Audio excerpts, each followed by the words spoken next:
This episode is brought to you by LifeLock. Between two-factor authentication, strong passwords, and a VPN, you try to be in control of how your info is protected. But many other places also have it, and they might not be as careful. That's why LifeLock monitors hundreds of millions of data points a second for threats. If your identity is stolen, they'll fix it, guaranteed, or your money back. Save up to 40% your first year. Visit lifelock.com/podcast for 40% off. Terms apply. Hey, I'm Frank, and I have hidradenitis suppurativa, HS. Before starting Cosentyx, I was so uncomfortable with my symptoms, like not being able to sleep on white sheets or wear white clothes. Now I can appreciate the little things. Cosentyx secukinumab is prescribed for adults with moderate to severe hidradenitis suppurativa, HS. Don't use if allergic to Cosentyx. Get checked for TB before starting. Increased risk of infections and lowered ability to fight them may occur, like TB or other serious bacterial, fungal, or viral infections. Some were fatal. Tell your doctor if you have an infection or symptoms like fevers, sweats, chills, muscle aches, or cough, had a vaccine or plan to, or if IBD symptoms develop or worsen. Serious allergic reactions and severe eczema-like skin reactions may occur. Learn more at 1-844-COSENTYX or Cosentyx.com. You're stronger than HS. Ask your dermatologist about Cosentyx.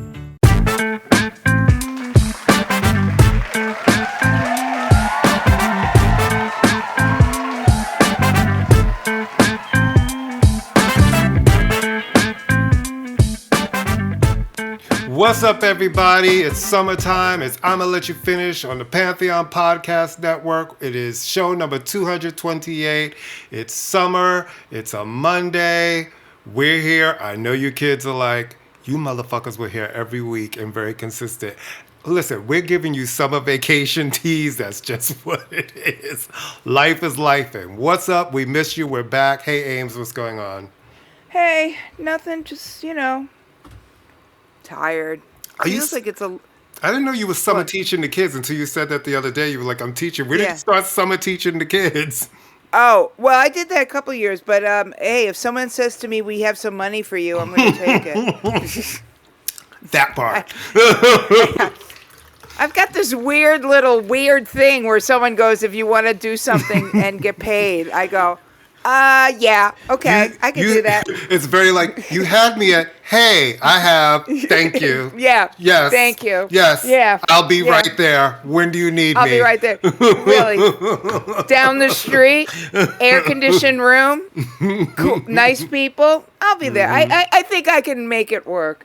Anyway, let's, we don't want to start something on a sad note, but we do want to note that just as we were getting ready to prepare the show, the news came that Malcolm Jamal Warner, who of course most people know as Theo Huxtable on The Cosby Show, died on Monday or Sunday. I guess the news is being reported today of a drowning accident while with his family in Costa Rica. So, what are you going to say? It's an awful thing. He's young. He has a family. I did not know he was a Grammy winner. Among his other achievements, but it's just a very, very sad thing. He is certainly, for some of our audience, he was part of their childhood. For some of our audience, he was part of their adulthood, but he is certainly somebody who was part of the discussion of American pop culture, taking the awfulness that is Bill Cosby out of the equation. There is no denying what that character Theo meant to a lot of young men, and women. So it's, it's sad. It's just a very sad thing. And that's all that's really all I got on it. It's just very sad. Yeah, it's pretty awful thing to hear. It's like on one of my text chains I heard before it was announced, because of some people that I know that, know him or knew him in the family. And they told us this morning, and I was like, this isn't out anywhere. Where are you? Are you sure? Because, I thought that was one of those weird, sometimes people say some weird shit. He was like, no, this is from, it's like, it's not out yet. Then like 2 hours later, it was everywhere. So, Anyway, it's like sad. Swimming in the ocean, got caught in the current. It's just random and crazy and horrendous. So rest in peace, sir. And, just to the family, like, dying on vacation is really horrible. That's a horrible thing. I would say dying, period, is pretty bad. But yeah, yes, but on it's vacation like you're is not supposed to die on vacation, with your family. All right. Well, it's sad. So, stop hitting your desk. It sounds like I'm not doing it. Something is going boom each time you put your hand down. All right, so let's switch to something a little more uplifting and a little more. So it's a two-folder. So on one hand, the Clipse put out their first record in 16 years. Pusha T has put out solo records over the last few years. But the Clipse, Pusha and Malice, who are brothers, who look like twins, we discussed, like twins, who are not twins, but they look like... And they was brought up in an interview that he did recently. It was like, do people think you guys are twins? And they were like, yes. Yes, I'm like, yeah. Yeah, they have the same face. No, they have the same face. Have the same face. No, they have the same face. Clearly, there was one face in their family, and they decided to give it to both of them. Times were tough in the Thornton household, and they said, we can only afford one face, and you're both going to have to share it. Anyway, so their album, Let God Sort 'Em Out, has been receiving really, really great reviews. It is a really great record. I sit there and I sometimes go... First off, I just get so, like, the hair on the back of my neck bristles when people talk about, they're a one-trick pony. All they do is talk about coke. Drugs, yeah, right. Yeah, all right. Yes, they do. They talk a lot about drugs, but there is a lot more covered on this album than just drugs. There's an absolutely beautiful song that opens the record about their parents passing. There's, who knew that somebody could have beef with Jim Jones? Who knew? So, the record has been getting great reviews. It debuted number 4 on the Billboard charts, which is high for them. I think it debuted number 1 on the rap. I'm going to assume it debuted number 1 on the rap charts. It's doing very well. Produced by Pharrell, who, of course, someone said that the Clipse are Pharrell's anger translator because, Pharrell has to be all happy now that he's working with rich white people, designing clothing. So, they get a bad rap, no pun intended. Not a bad rap, but it's like a cheap shot, like all they do is talk about coke, which is not true. There are songs about coke, but they do it really well. They talk about coke really, really well. I mean, but there's a diss track against Jim Jones, which when I first heard it, I figured it was about Kanye because they've got issues with Kanye. I mean, which he's responded to with his own diss track. Who, Jim Jones or Jim Jones? Oh yeah, and it's bad. But the point is that who has, like, I was like, Jim Jones, like, this is still a topic. I mean, no disrespect, I like Jim Jones. And then there's a nice little track about Travis Scott, which is really funny because when they interview them, we like rappers who rap. I feel like, which is hilarious. He keeps his size 13 sneaker on Travis Scott's neck. He keeps it on everyone's much. Neck. I mean, when he talks about him and he tells the stories about him, it is just like hilarious. It's hilarious. It's hilarious. It's great stuff. So the record is, like I said, it sounds good. It's tight. It's efficient. It's emotional. But what is making as much news, at least for the Inside the Beltway people, is the rollout. And I have gotten into discussions with friends of ours about, like, why is everybody making such a big deal about this rollout? And Jason Rodriguez, who's a great writer and a friend, has written has a newsletter, and he said, and this is really interesting, and everyone is noting, oh my God, the rollout. They did all the press, they did, NPR, A Tiny Desk, they did Breakfast Club, they did Vibe, they did Complex, they did everything. They did everything you could possibly humanly do, right? But he said, and I'd like to get, because you've known this group for a while, what the reason it's a great rollout is, surprise, this is what record companies used to do. They would release a couple of singles, they would send their artists on an extensive press tour. So it is a great rollout, but if you're 25, you've never seen something like this before. You've never seen anybody really working a record. But the other thing they said, and it's true, the press loves Clipse, but the Clipse love the press. They love to do interviews. Mm-hmm. And they're not bullshitting, but they are very happy like you said, to talk shit and to back it up. He came out early, Pusher, and said, I'm very disappointed in Kanye. I mean, he went right there, you know? So the press is kind of like, you know, I'm sure you dealt with it in management and stuff, and working in product management and working with management. I certainly dealt with it as a writer. There is nothing worse than an artist who does not want to be there. Oh, let me just tell you something. It's the worst thing ever. There's two things that could be really bad. When you have an artist who you know really does not have anything to say. Right. And they get in these interviews and you're sitting there and you're just being like, you can't, like, I don't even want to, I wouldn't even want to listen to your record. Like, you like, what are you saying? And then you have the artist who, do you have a fan on? Yes, should I turn it off? It's hot as shit. Is it bad? Yes. The whole time I was like, what is that? And then I realized, oh, there must be a fan on. There you go. And then there's the artists, like you said, who get there and just have nothing to say. And it's like pulling something out. The ones who are always great are like these guys who, ask me a question because I have an opinion. Right. And I'm not going to skirt the issue, and we'll name names.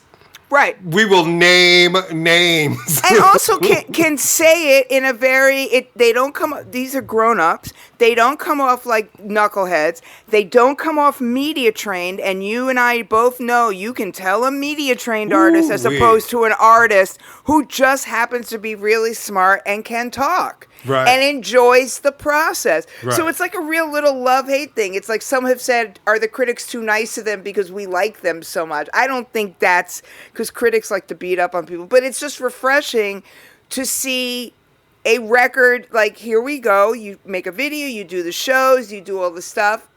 And artists who have something to say and don't have a problem saying it. So it is sort of fun that it's been this. That said, my students who are in their early 20s have no idea who these guys are. Well, if they haven't put out, what has it been, 16 years since they put out a record? 16 years, yeah. I mean, so in their defense, they were in elementary school when they. But I also feel like some of these new young cats, do they even really know what? Well, okay, this is where I get shady. No, but they might. I mean, they just don't know. This is not their style of rap. I was about to say they don't know this style of rap. No, they don't. What especially some of them who came up during that trap era and sort of the mumble rap, they think all of these guys. And I don't even have a problem with that style of rap. My problem with that genre is so many people were doing it and they all sounded like the same person. They all sounded like the same person. So what made you different than this guy over here? You know what I mean? If you all sound the same, that was my problem with it. Because some of those records are hot. They were great. But it's like, you all sound like the same person. You don't stand out. Part of that was because of the auto-tune. They were all using the same auto-tune. So it's hard. Well, that's why Pusha's thing, when they asked him about Travis, and he goes, I like rappers who rap. And it's a lovely combination of, hey, kids, get off my lawn. And I've got I can tell you. And the story he tells about Travis, you can Google and say, it's just like I would have punched Travis Scott out too. He just sounds like a complete clown. But the irony is who has the #1 album in the country this week? Travis Scott. Oh, well, I mean, but that's not surprising though. That's not surprising. I mean, the grown-up stuff rarely sells, does it? And honestly, if we're really true, the majority of Travis Scott's audience is white. He has a huge, white audience. So is the Clipse. They have a huge one, but they have a huge black audience. Black people love them. They're from Virginia, from the South. They have that audience. And I think that Travis definitely has a mixed audience. But when I look and I see footage from his shows and I look at his crowd, it seems very white to me. But those are kids. Yeah, I mean, Clipse. I mean, the Neptunes were definitely loved by white. I mean, look, hip hop is white and black, and I don't think we can. I just think it's that they've been away for so long. No, but I think because I think you can be away for a long time, but I think who is the real audience and who shows up, because you have those white kids who follow The black kids say this is cool, and then they all think, all right, this is cool, and we like it. You know, and I think Travis Scott gives them that. Like, he dated a Kardashian Jenner and no, but all of those Travis things. Scott is also very much tapping into a rock and a kind of punk aesthetic in terms of he's very much his. He's You know, I've never definitely listened to one of his records. They're not. They're pretty. I mean, I wouldn't like spend all day with it. I couldn't tell it, but I've seen footage of him. He's very. I mean, he's a great. You know, he's good on stage. He's stuff, but it's not. There's more going on. It's that whole sort of, and he also came over that whole little emo thing too. You know, that kind of like. Anyway, I love the Clipse record. You know, and again, attention span of a gnat, under 45 minutes, one producer. I'm there. Yeah. And there, I'm happy. All right, so guess what? We live in an autocracy. That everybody seems to be rolling over and acting like it's normal. But hey, let's just act like this is normal, kids. Nothing to see here. Right. So it is not a secret that TV talk shows are expensive to put on, and that in this age of Hot Ones or Chicken Shop that are cheap to make, relatively cheap to make, and in the age of like, I mean, none of us have sat down and watched. Well, I wouldn't watch. And Jimmy, I mean, you have watched an entire. It's not like the old days where we would watch Letterman. You would watch the whole thing, or even older than that, Johnny Carson or Conan. So nobody really is watching Colbert, watching Kimmel. They're picking up on the viral moments the next day. So even though he was the top, highest ratings and stuff, they weren't making money at CBS. Well, CBS, you know, after they paid off Trump, so that for a bullshit claim against 60 Minutes, they're trying to do a deal with Paramount, right? Or they're selling it to Skydance, and they need the deal to go through, and he keeps right. And you know who that guy is, right? I do. Yes, so he's a Trump supporter, big time Trump supporter, who's trying to start a new conservative network. Anyway, lo and behold, out of nowhere, suddenly, Colbert, well, he wasn't fired. They're shutting down the show. Now, on one hand, in any other time, if this had happened during Obama or Bush or, you know, Biden, we would have all said, yeah, okay, the media landscape has changed, but it's too much of a quinky dink that this deal is trying to go through. CBS is like handing money, hand over fist. 3 days after he did that whole piece in his monologue about the $16 million that they paid and how he felt about it, then suddenly it's like, yeah, we don't need this show anymore. In the middle of summer. Well, I remember when I worked at VH1, they fired me. They fired me twice. They fired me, but then they stupidly hired me back. So you know what happens when you fire somebody and then you bring them back? They take all the office supplies and have them shipped to their kids' school because they need paper and pens. This is going to be the most glorious 10 months ever. Because what are they going to do? Fire him? Right. He should just start bringing on every woman. You know, it could just be incredible what he's going to do. And you're not going to be able. I know they may think they'll be able to silence his voice because Trump doesn't like it. You're not going to silence his voice. No. He'll go somewhere else. You're not going to silence his voice. But that's what they're trying to do with everything. With just we're definitely in Silence of the Lambs territory right now. Well, no, he'll just go somewhere else. I mean, he can. You know, he made a transition from one. You know, so far everybody's looking at the rest of Comedy Central, because Comedy Central is also Paramount, to see what they're. Luckily for me, I watch nothing on CBS, so boycotting CBS is extremely easy. The only thing I watch on CBS is Survivor, and you know, like if I have to give that up, I'll give that up because fuck it. Yeah, I mean, between Gayle King and her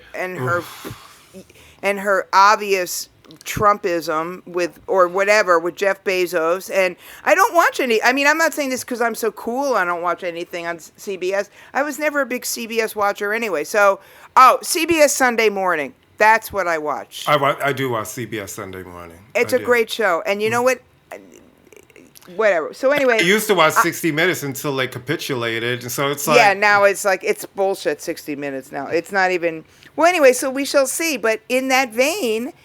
I guess they've decided just to cut to the chase in the good old Russia. What is it now that it's against the law to Google anarchist or a revolutionary or anything? Anything Pussy Riot, I guess, is against the law to look it up. Yeah, great. It's come. Don't listen. We all go, it couldn't happen here. It's happening in our faces. Yeah, it could totally happen here. They're looking in people's phones when you go to the airport. If they pull you over, they're checking your phone. What do you have on your social media? Do you have anything about this guy? Do you talk about this guy? I know. It's great. And people are sitting back looking. Listen, this is not a political show. I know we make our statements. I'm just saying this. I'm looking back at the Democrats like, I am so tired of you guys' ineffectiveness in this moment. You should be leading a revolution, and you're worried about Mandami. You know what I mean? That's who you're worried about. No. Well, no. I mean, Mandami is leading the revolution. That's what's great. Yes, but the Democrats, who are the old school ones, who should be standing there waving the flag, they won't have any choice. Because here's the thing: Andrew Cuomo. All right. You got it. Andrew Cuomo made a statement being like, I lost the first, the primary because I didn't pay attention to the young people, the Jews, and something else. And I'm like, you're completely horrendous. You will never get young people. Young people are disillusioned with you old motherfuckers. They're not going to turn around and be like, thank you now that you got all this money for paying attention to us. And, before we go into the next subject, where do you live? Where do you live, sir? You keep coming like... He lives in Sutton Place. He established... Michael Azar just posted it.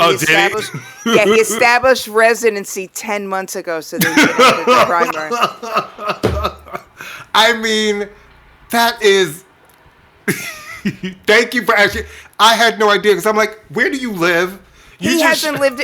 Well, up until then, he hadn't lived in New York for decades because he was governor. And I still don't believe that he actually lives there, okay? That sounds nuts. No, I didn't say he lived there. Yeah, he established residency. Yeah, absolutely. We've all done that. We've all gotten an address so our kids could go to a better school. I still don't even know where Eric Adams lives. Eric Adams lives in Trump's ass right now. That's where Eric Adams lives. Y'all, in New York is just so fucked. That's why I'm like, just come to New York and just do whatever. We're just so fucked. No, listen, vote Mandami. I think it's going to be great. I think he's going to win. I really do. I really do. I think he's going to win, and I think Brad Lander's going to get in there and help him, and I think a lot of really good people, and I'm excited about it. And you saw the ads that he did today, Mandami. He's in Uganda right now. He's in Uganda because he got married a few months ago, and he's celebrating the marriage with the people he grew up in. So he did mock New York Post headlines like, "Go back to Africa. I am." But yeah, so anyway, that's happened, and then Yele, a group I'm not gonna lie, I've never heard of them. I thought it was Yella. You remember that? Yele. I like Yele. But you remember? No, but there's a Yele who's a singer. Wait, is it not the singer Yele? No, it's a group. It's two people. Maybe it's the singer and somebody else. Yeah, but it's the same There's Yele. a Yele. They're French? Yes, they are. It's the same Yele. Okay, yes. Well, there's Yeba. There's Yellow. There's... Anyway, they were supposed to tour the United States. It's a husband and wife. They have a child, and they've decided it is not worth the risk because they are traveling as French people in this country, in this climate. And their album Safari Disco Club from years back is so good. You should listen to it. Okay. Now I know who they are. Now I know who they are. But they're not going to tour because they said, it's if something were to happen, they have no backup, and they got a kid, and they're just saying the hell with it. So it's just going to keep happening. I'm amazed. I was where was I? I was in Grand Central because I was going. I'm amazed that there are foreigners even coming here. I wouldn't come to this country if I were from another country. Why? I mean, okay, here's the only reason why. Because their dollar, the euro is killing right now, so they can get a lot for a little. We hate them. And I hope to God that the Olympic, what do you know? The Olympics shouldn't be held here. The World Cup shouldn't be held here. Yeah, but they're not going to move either of them. Oh, I know. I'm going to be very interested to see what the attendance looks like as far as people internationally coming. Oh, it'll be very. Yeah, I mean, why come? I wouldn't come. I wouldn't come. Why spend your money? I wouldn't come. I'd be afraid. I'd be afraid that they would snatch me. I wouldn't come. Oh, of course. I would be 100% afraid of that they would snatch you or do something. You know, here's my thing. What they need to do, what Homeland Security and Ice Barbie and all these people need to do is watch 90 Day Fiancé in all its iterations and then look at these people who came over, married somebody, got a green card, and then are off flinging around with somebody else. Those are the people. I want certain people from 90 Day Fiancé deported. I will send my list to Ice Barbie, and she can take care of that. There. Mm-hmm. You want to take a break? Yeah, we're going to take a break, and we'll be right back.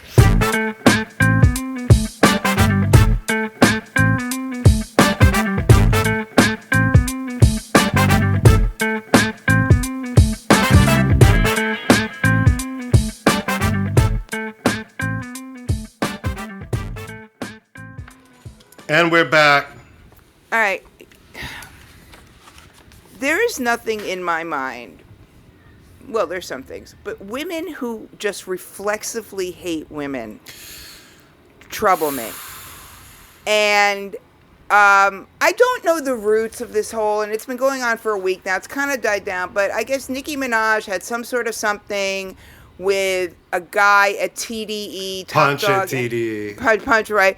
And somehow they've dragged Rock Nation into it. Desiree Perez, because supposedly Desiree Perez put her daughter in an institution. It's my little brain can't take this in the summertime. But the main thing is that as Nicki Minaj tends to do, when someone says, "Hi, Nicki," she misinterprets that as, "You're attacking me. I am now going to go on a rampage on the internet about nothing." So the latest person in her crosshairs is SZA. What's the draw the freckles? She's telling her to go draw her freckles on. Is that because she's cute or light skinned? Because I guess she used to have freckles, but she doesn't have freckles anymore or something. Oh, Can I just say, I look at Nicki Minaj and it's like, yes, you're a very accomplished woman, but you just seem to take the bait a lot and always end up in a fight. And it's just surprised me just how mean of a mean girl you are. No, she's just, it doesn't, she just doesn't, you know, I hate to say it likable. I don't think women have to be likable, right? No. But she just seems like a really hard to like person. There's always some fight. It's always something nasty. I'm like, you're a huge star. This is so beneath you. It is just so beneath you. But Lil' Kim told us who you were years ago. I mean, the thing was, I've heard people say that one of the reasons that Nicki is like this, and it's an interesting theory. I'll give it a smidgen of credibility. You know, she came up in a male-dominated business. She was the only woman in a male crew when she was with Cash Money, and she basically had to kick and claw to prove that it was you know what I'm trying. Claw to prove that she was doing it on her own, to prove that she wasn't sleeping with someone in the group, to prove that she was writing her own verses. So I understand that the women artists are viewed in a very different spotlight than the men. And what's sort of ironic is in the beginning, she was viewed by a lot of magazines as being this great feminist hero because she was such a little badass and the barbs and stuff. But she has weaponized her fans for years. I mean, the barbs are like mental too. But this is just, it just reeks of this all about Eve, like and stop. First of, I mean, they're totally different genres. Yeah. Let's start with that. They're totally different genres. But she's had a problem with everybody. But it's seemingly everything that you mentioned that she went through, she seems to have done when there's any other young woman in hip hop who seems to get some sort of fame. The Cardi B thing never made sense to me.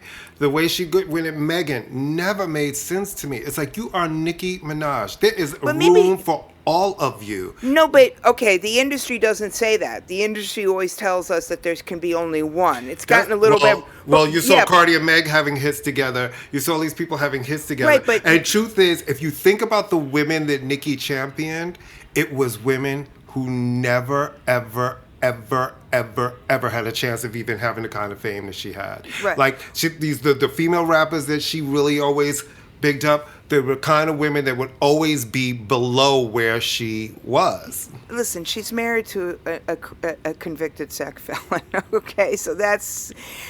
Here's something. Here's a novel thing, and then we can. Maybe she's just not a nice person. Maybe she's just a bad person. I mean, there's just some artists that are bad people. Van Morrison is, from everything I've ever been told, a horrible human being. Great music. Maybe she's just not a good person. And maybe this is just whatever, her insecurity or her issues or whatever. She's just a start with a C, end with a T, you know? Maybe that's just it. And that's all the you know what I mean? Like sometimes sometimes a nut, sometimes it's a duck because it's a duck. And it's been so many years of people trying to analyze and rationalize. Maybe she's just not a good person. Right. Who just happens to make interesting music. Because SZA, it's not even the same music.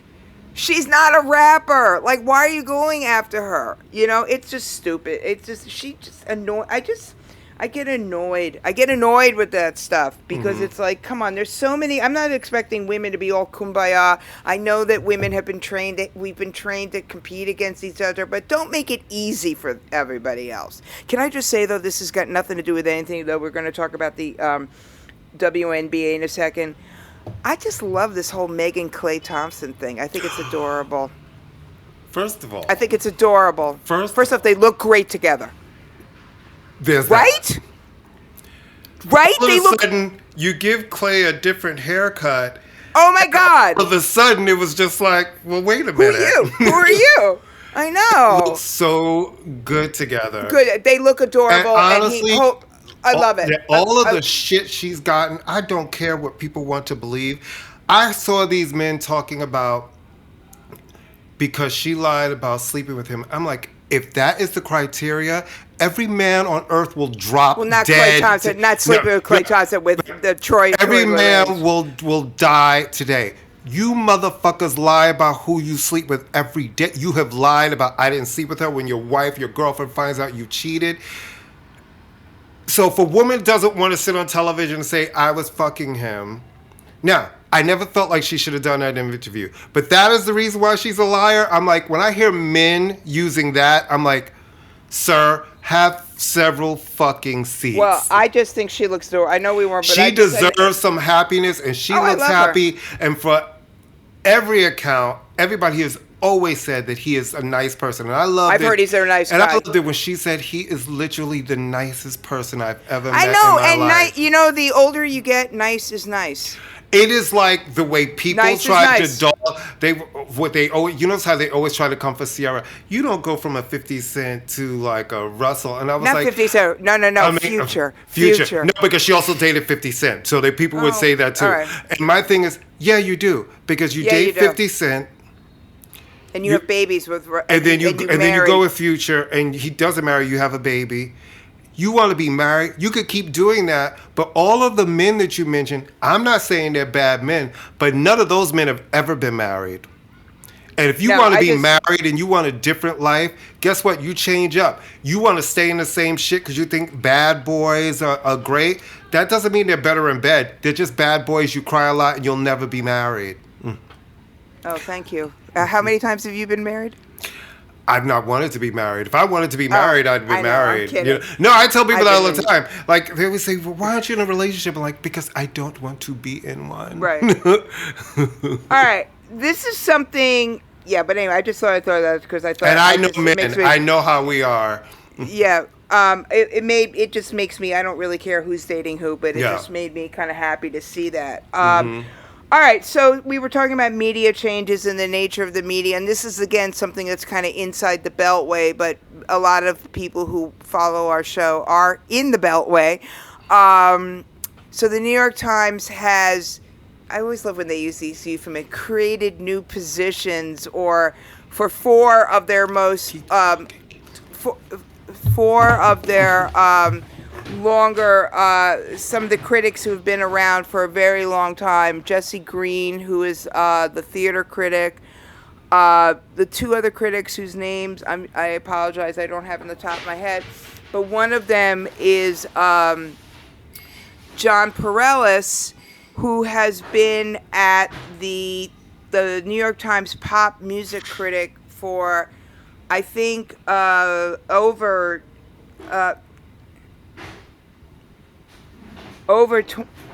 20, no, more than 20 years. He's been the New York Times pop music critic for close to 30 years, in fact, and he's an absolutely brilliant writer. A great critic, has a fantastic ear, knows everything about everything.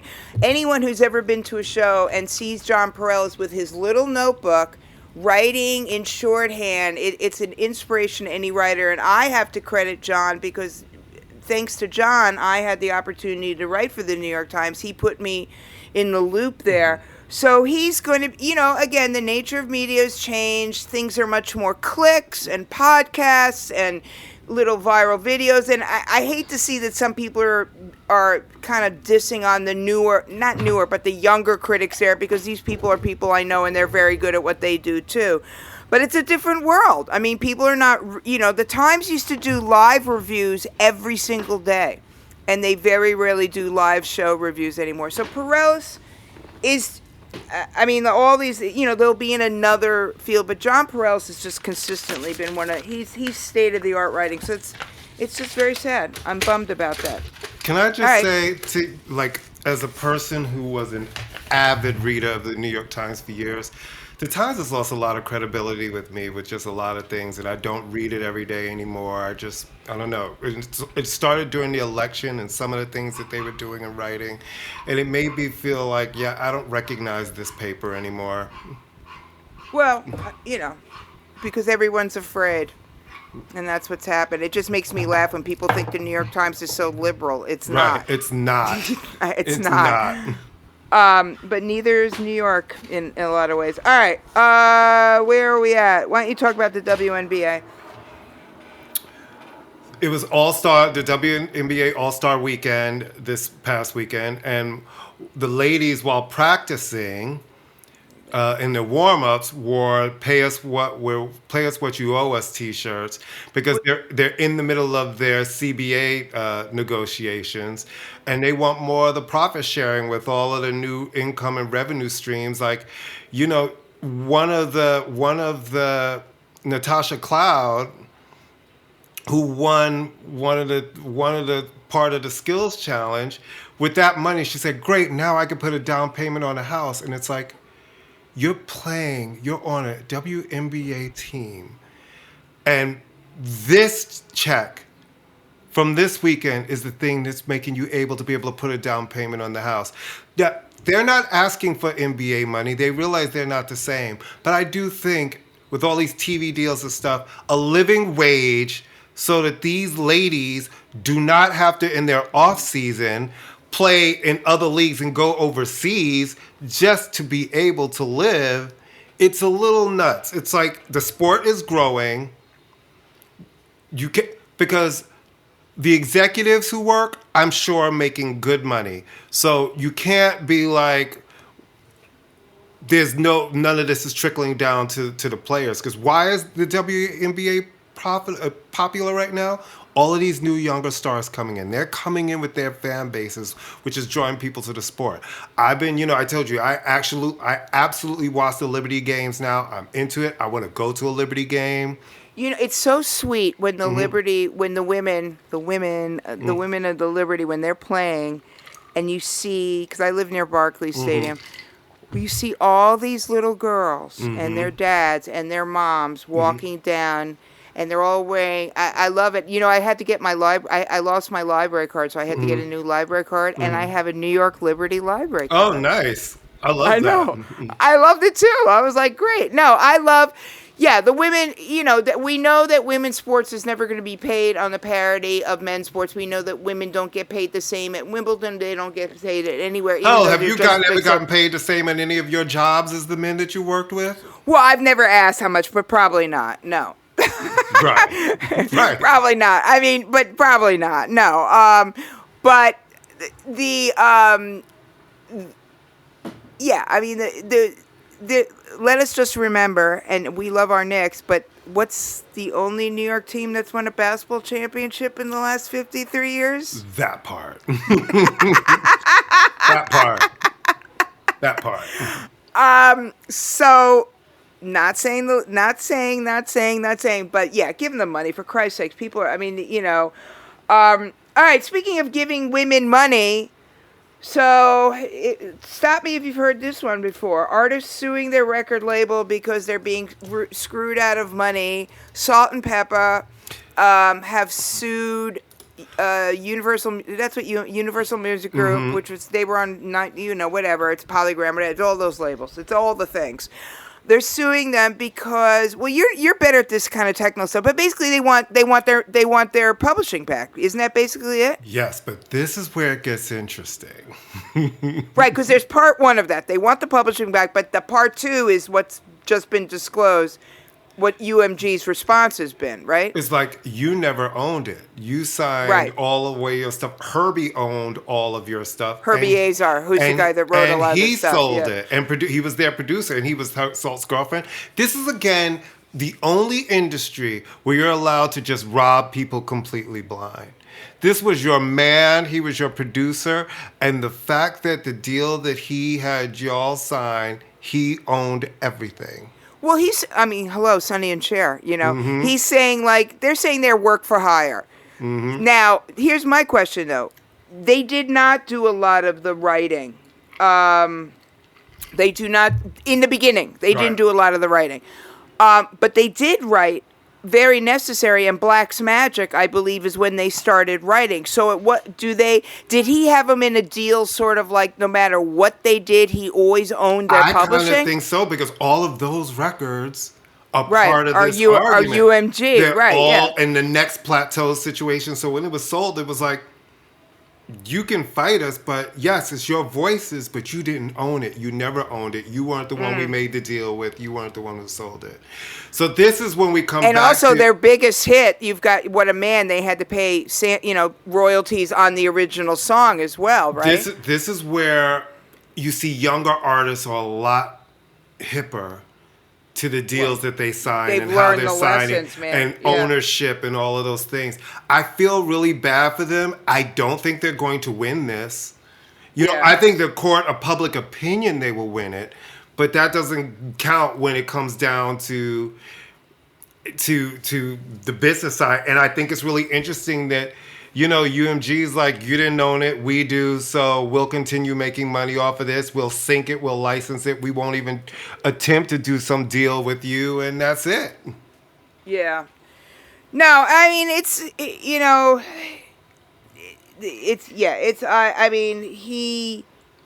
he basically signed them to a production deal. Yep. And they were like, it's like Phil Spector. Did Darlene Love ever get a nickel out of those records? Right. No.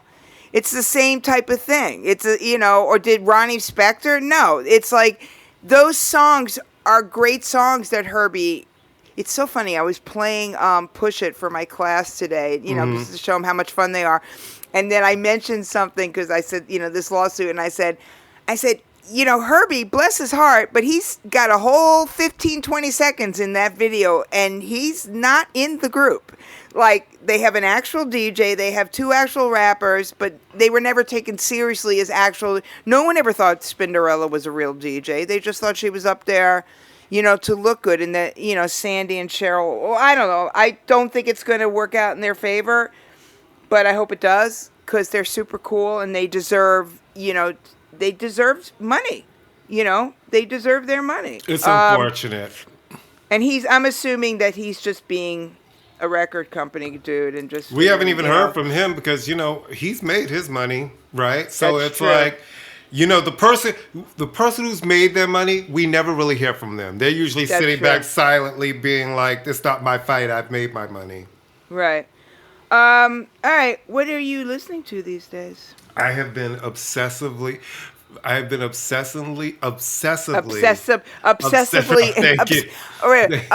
I have a hard time with a lot of S's too. I start like suffering succotash. Right, it's very that. I have been obsessively listening to the new Sugar Babe song "Shook," which is fucking great, and the new Leanne Pincock record "Been a Minute." It's so good. Her single. I just been like playing it over and over and over again. And because I was supposed to go see, Madison McFerrin, her album, Scorpio. It's so good. It's so good, so good, so good, so good, so good. And I was supposed to go see Cyndi Lauper this past weekend. I didn't go. Where'd she play? Jones Beach. Oh, nice. Yeah, I wasn't feeling 100%, so I didn't go out. But it made me dig into her catalog again, and I've been listening to the Sisters of Avalon album, the Ballad of Cleo, just digging into Cindy's work, being like, yeah, I'm glad you got inducted to the Rock and Roll Hall of Fame. The work is here. She's got so much good work that's, if people would go past the first 3 albums and really dig in and realize that, wow, this woman continued to create great work that deserves attention. Yeah. Just because I knew we were doing the show today, and because, I listened to the new Tyler, the Creator record, and he's somebody that in the beginning I didn't pay any attention to because I was very put off by the homophobia and the misogyny. But then when I found out he was gay, I'm like, wee! Right. Homophobic alone. Go homophobe yourself into a stupor. Hate all the gays, Tyler.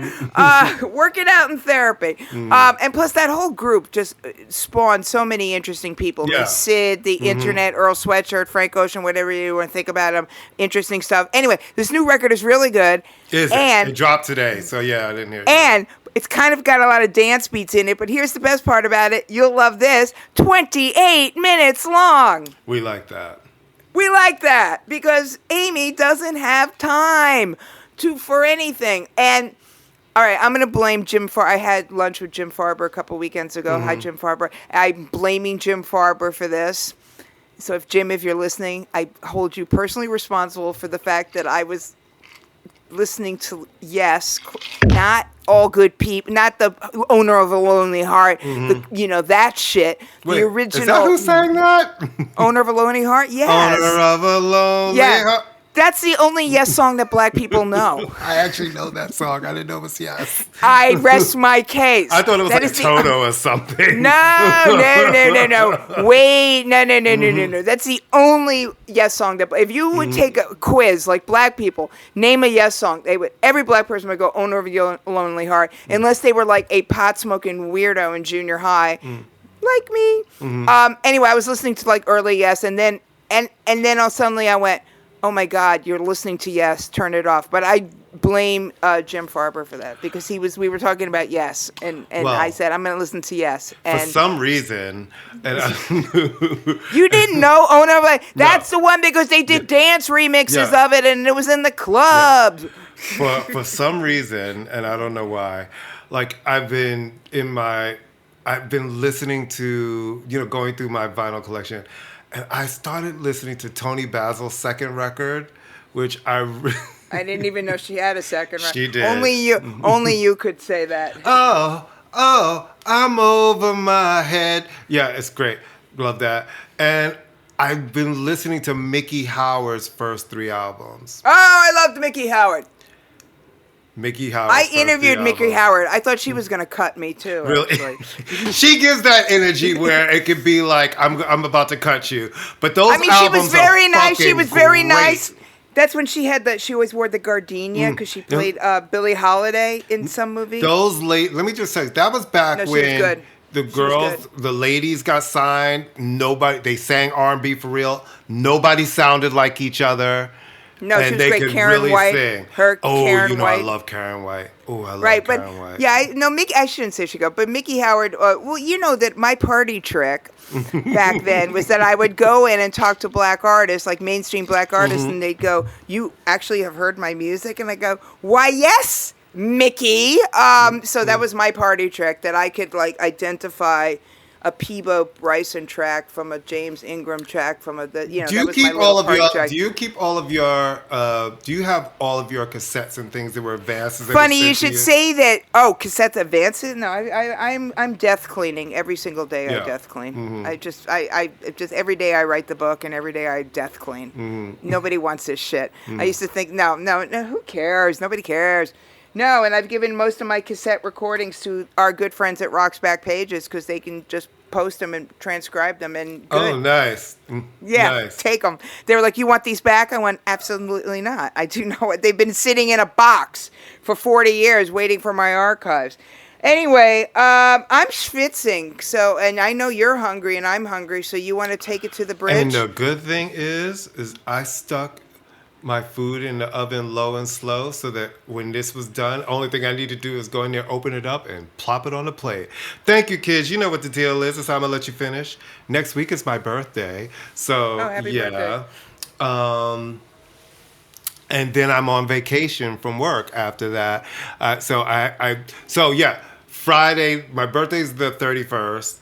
I go to work on the 1st, then I leave for Virginia. I'm finally having a memorial service for my mother. And then I fly back on Sunday, and I might go away on Monday. Because you know what also came, Amy? A check? My passport. Oh, nice. Oh, where are you going to go? I don't know yet. I'm going to Italy in August. We'll discuss. Part of me... I got a really cheap... I cashed in miles, and I got a round-trip ticket to Milan for $300. Oh, I love that. Part of me wants to go to London for 4 days to go record shopping. Oh. So I can go, because there's so much shit I want. There's like $2 there and $100 here. So there's a bunch of Sugar Babes, Girls Lie, a bunch of shit that I want. Kylie's second album, all these things. The dollar is another part of me useless, is like useless right now. Which is why I'm like, I don't think that's gonna happen. I was speaking to Miguel and he was like, dude, like the fucking dollar over here suddenly has crashed out. And another part of me is like, I might just come here and rent a room out on Long Island someplace, but at the beach, and just sit at the beach alone for a couple of days and just cry and have margaritas and just let all of the energy that's a little out. Dramatic. Yeah. Well, it's not dramatic because my mom died. I started this job. I'm just telling you why my thought process is. Yeah. I've not been able to stop. My mom died when I started this job. So there was no time off. The fact that I'm just having the memorial service in 2 weeks. Because this is the first time that I can stop. So it's like, there's been all these distractions. There hasn't been enough time to just stop and have a minute to just let it all hang out, So I would say travel is always the best thing. Yeah. So I'm gonna figure it out. And then, we're in the middle of selling a house. There's just so much happening at the same time. It's really stressful. I'm glad you got your passport. Yeah. I had it renewed, and it was like, it's so funny. I wasn't trying to make fun of him. No, I know you weren't. No, I know. You're very going to the beach and crying. I was like, wow. Well, no, because I'm going to be crying with a pina colada in my hand. Yeah, I was gonna say you don't need a passport to go to Nassau County yet. No, right? Yet. Yes. I was thinking maybe like Montauk, but I heard that's been invaded now. Oh no, don't go to Montauk. No, you do not. I used to go to Montauk years ago when it was great. No. It's horrible. No, you don't want to go to Montauk. Everybody was like, you could go to Fire Island. I was like, no, you don't want to. Actually, Fire Island's great too. Go to a remote part. Yeah, I'll give you some suggestions. Because that's the whole thing about Fire Island. It's long. There are remote parts where you can just go. I can give you places you can go and you won't have to deal with anybody. You don't want to. You don't want to. You do not want to go someplace and have a scene. No, we'll talk about that because I think that's what it's probably going to be. So I can just go and just chill. And just chill the fuck out, All right, right, kids. So we'll see you in a week and a half and all of those things. Bye. Follow us on Pantheon Podcast. Call us. We love you guys. Let me just say this. Ever since we've gotten rid of some of the things on our Facebook page, everybody's been really great. Like, we love the debate. We love the conversation. There's been no more, like things that we might have had to say, you got to go. But, hey, you know what it is, kids. We'll see you on the next show. Bye, Toodles. Bye.